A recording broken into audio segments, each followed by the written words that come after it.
और ये question number 3 का 4th है। ओके, देखिए क्वेश्चन क्या है, the taxi charges in a city consist of fixed charge together with the charge for the distance covered.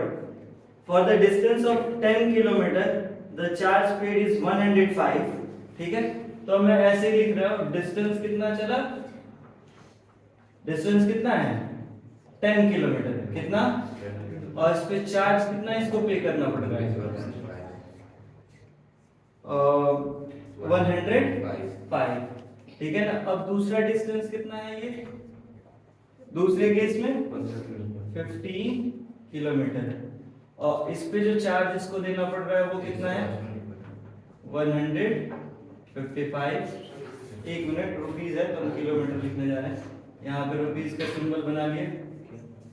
चलिए देखते हैं, अक्सर आप टीवी फिल्म सीरियल्स में देखे होंगे, ऑटो वाले के पास मीटर होता है। जब भी वो सवारी लेके, मतलब जब भी पैसेंजर जब भी पैसेंजर उसको रोकता है तो अपने मीटर को क्या कर देता है, वो घुमा देता है ना। तो सेम उसी तरह से यहाँ पे दो कंडीशन है।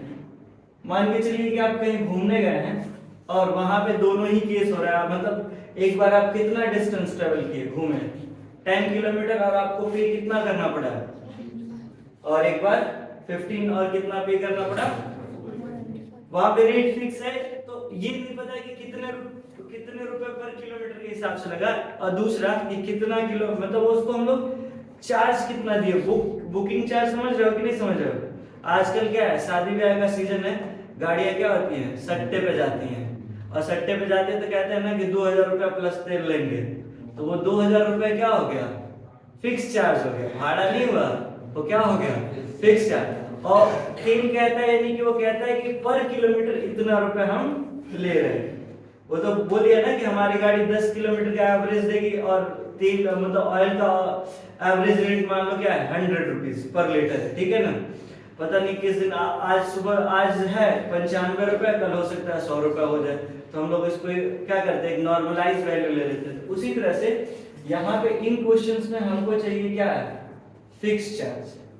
क्या चाहिए, मतलब आपने उसको रोका, उसने मीटर घुमा दिया, आप 1 मीटर में बढ़े हो, लेकिन मीटर घुमाने का चार्ज वो क्या कर लेगा, ले लेगा। तो फिक्स चार्ज हमने क्या मान लिया, RS X। अब चार्ज पर किलोमीटर, चार्ज पर किलोमीटर ये E है, तो चार्ज पर किलोमीटर हमने कितना ले लिया, RS Y, यानी कि 1 किलोमीटर चलेगा तो हम उसको Y रुपीस देंगे। अब देखिए पहले वाले केस में टोटल कितना पे किया है 105, तो हम इधर 105 लिख देते हैं। ठीक है, अब बताइए कि वो कितना किलोमीटर डिस्टेंस कवर किया है, तो यहाँ पे ये हम किलोमीटर का कितना है y है, तो यहाँ पे कितना हो गया 10y, और फिक्स चार्ज कितना हो जाएगा x। ये केस क्या हो गया, फर्स्ट हो गया। एंड दूसरे में आइए ना, कितना किलोमीटर चला है ये 15, तो डायरेक्ट ये क्या हो जाएगा 15y, और इसका भी फिक्स चार्ज कितना ले लेंगे x, और ये कितना रुपए पे कर रहा है, ये क्या हो गया इक्वेशन। अब कौन सा मेथड यूज कर सकते हैं, सबसे इजी है ना, तो ये क्या रहा equation 1 minus equation 2 minus equation 1, तो x plus 15y is equal to 155, और x plus 10y is equal to कितना 105। तो ये दोनों क्या हो गया कैंसिल, ये कितना आ गया 5y, ये कितना हो जाएगा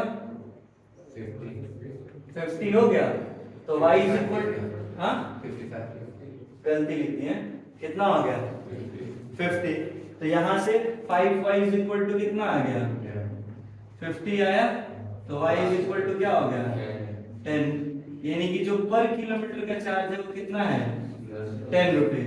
और फिक्स चार्ज देखिए, अब इसको हम इक्वेशन 1 में रख देंगे, तो x plus 10 into 10 is equal to कितना है 105 है, तो 10 इंटू 10 कितना हो जाएगा 100 हो जाएगा, और ये 105, तो कितना हो गया x इज इक्वल टू।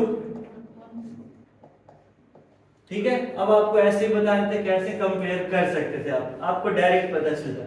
यहाँ पे कितना किलोमीटर चला है, यहाँ पे कितना किलोमीटर चला है, तो दोनों का डिफरेंस कितना हो गया 5 किलोमीटर आ गया। यहाँ पे कितना पे किया है, यहाँ पे कितना पे किया है 155 में से 105 माइनस कर दो कितना आ गया, तो पर किलोमीटर का चार्ज कितना आ गया 10 आ गया। अरे देखिए ना यहीं से इसको देखिए 15y ले लेते और इसको हम कितना ले लेते 155 और ये 10y ले लेते और ये कितना आ जाता 105। तो यहाँ से आपको क्या मिल रहा है 5y मिल रहा है और यहाँ कितना मिल रहा है 50। तो यानी कि फिक्स चार्ज मतलब चार्ज पर किलोमीटर, फिक्स चार्ज बोलिए चार्ज पर किलोमीटर यहीं से क्या पता चल रहा है 10 रुपीज है और फिक्स चार्ज कितना पता चल रहा है 5 जो।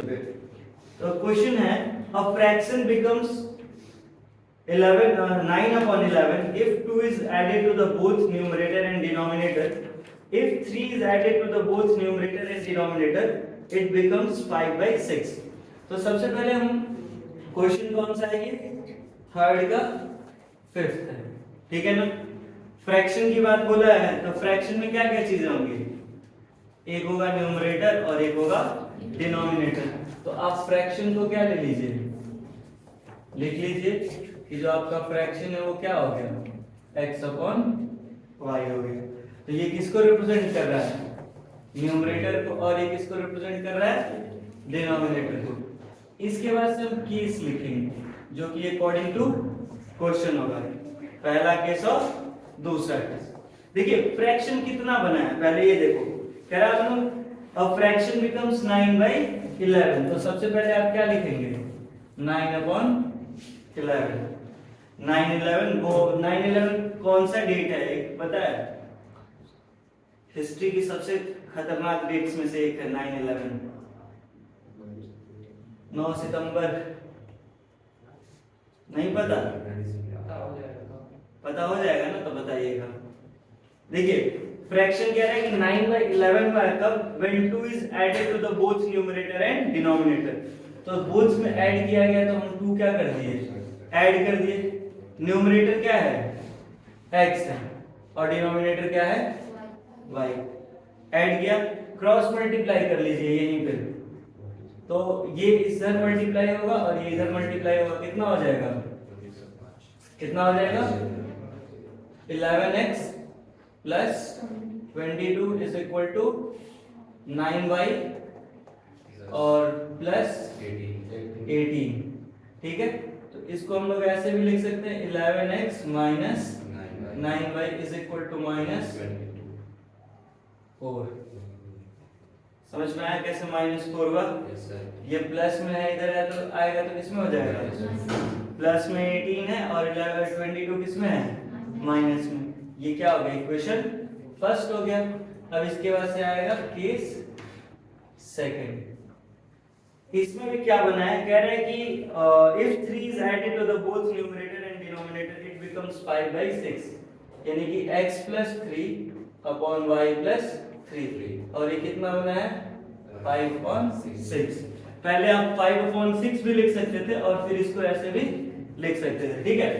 अब फिर आप क्रॉस मल्टीप्लाई कर लो, देख लो कितना हो जाएगा 6x plus 18 is equal to कितना हो गया 5y plus 15। तो ये कितना हो जाएगा 6x minus 5y is equal to, ये इधर आएगा तो कितना हो जाएगा -3। ये क्या हो गया इक्वेशन सेकंड। तो अब देखिए आप ध्यान से देखिए यहाँ पे 11x है और यहाँ पे कितना है 6x, यहाँ पे और यहाँ पे 5y, ठीक है। अब कर क्या सकते हैं इसके साथ, मतलब एलिमिनेशन लगाएंगे या सब्स्टिट्यूशन लगाएंगे, कौन सा मेथड, दोनों ही इजी है, मतलब दोनों इजी नहीं है, दोनों पे उतना ही वर्क करना है, तो आप सब्स्टिट्यूशन लगाइए फिर क्या लगाइए एलिमिनेशन। तो मैं हमेशा किसको प्रेफर करूंगा एलिमिनेशन को। तो हम लिखेंगे इक्वेशन 1 इनटू, देखिए अगर चाहे तो यहाँ पे 5 का मल्टीप्लाई कर दे और यहाँ किसका मल्टीप्लाई 9 का, तो equation 1 into 5 minus equation 2 into 9, नहीं माइनस, क्योंकि x दोनों में प्लस में है और y दोनों में किसमें है, माइनस में, तो y कट जाएगा। तो अब देखिए ये कितना हो जाएगा, 55x और minus 45y is equal to minus 20। यहाँ पे कितना होगा, 9 6 जा, अरे तेज बोलिए ना, 9 6 जा, कुछ खाए पिए नहीं है आप लोग। और ये कितना होगा 45 और यहाँ पे कितना होगा माइनस 27। माइनस का उल्टा क्या होगा, और प्लस का उल्टा माइनस, और यहाँ भी प्लस। ठीक है, तो ये दोनों क्या हो गया, कैंसिल। यहाँ पे कितना आएगा, x आएगा और यहाँ पे कितना आएगा, हाँ भैया देखिए ना, प्लस है किसके लिए, 27 के लिए। तो x इज इक्वल टू कितना आ गया, 7। अब y की वैल्यू लानी है ना, तो कहाँ पुट कर देंगे, इक्वेशन फर्स्ट या सेकंड कहीं पे भी पुट कर देंगे। तो हम यहाँ पे रख देते हैं इक्वेशन 1 में, तो 11 into 7 माइनस क्या होगा 9y इज इक्वल टू कितना है, -4 है। ये कितना हो जाएगा 77 minus 9y is equal to, ये इधर जाएगा तो ये क्या हो गया -9y इज इक्वल टू -4। ये कितना हो जाएगा -70, तो -9y इज इक्वल टू कितना हो गया, y इज इक्वल टू कितना हो जाएगा 9। ठीक है, अब फ्रैक्शन आपका क्या दिया था, x अपॉन y ही था ना, तो फ्रैक्शन ये क्या हो गया 7 अपॉन। अब वैल्यू रख के चेक कर लेते हैं क्या सही है कि नहीं। ठीक है, फ्रैक्शन क्या है 7 अपॉन 9, क्या है 7। अब जरा दोनों में ना 2 ऐड कर दीजिए न्यूमरेटर और डिनोमिनेटर में। ये कितना हो जाएगा, इसमें 2 ऐड करोगे तो कितना होगा 7 + 2 9 + 2, तो 9 अपॉन 11 आया, 9 11। फ्रैक्शन वाले क्वेश्चन समझ में आए कि नहीं आए। तो सबसे पहले आपको क्या सपोज करना है, न्यूमरेटर एंड डिनोमिनेटर। जो वैल्यू दिया है उसको किधर लिख लीजिए, राइट साइड। न्यूमरेटर में ऐड करने को कहता है तो ऐड करिए, सब्ट्रैक्ट करने को कहता है तो सब्ट्रैक्ट। इस क्वेश्चन में क्या था, दोनों ही बात, दोनों में ही सेम नंबर ऐड करना था।